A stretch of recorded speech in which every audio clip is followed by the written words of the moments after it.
बिस्मिल्लाहिर्रहमानिर्रहीम। अस्सलाम वालेकुम। संसदार ही कामयाब होगा।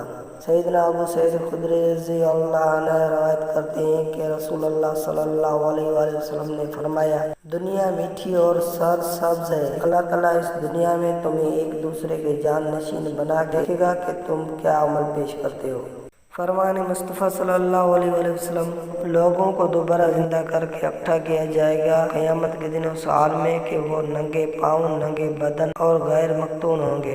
अर्ज़ की, या रसूल अल्लाह सल्लल्लाहु अलैहि वसल्लम, मर्द और औरतें इकट्ठे होंगे, उनमें से बस को देखेंगे। हज़ूर अकरम सल्लल्लाहु अलैहि वसल्लम ने इरशाद फरमाया, मामला इससे कहीं शदीद होगा कि वो उन्हें उस तरफ मोहलत दे सके।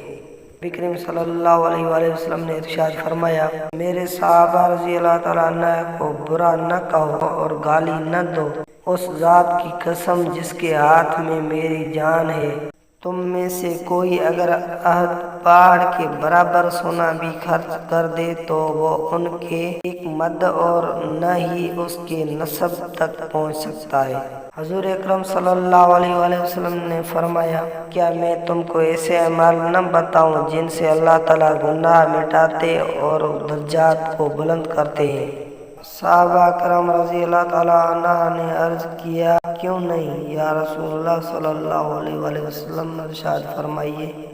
आप सल्लल्लाहु अलैहि वसल्लम ने इरशाद फरमाया, नागवारी के बावजूद कामल वजू करना, मसाजिद की तरफ ज्यादा कदम चलकर आना और नमाज के बाद दूसरी नमाज का इंतजार करना, बस यही सिरात पर पहरा देने की तरह है।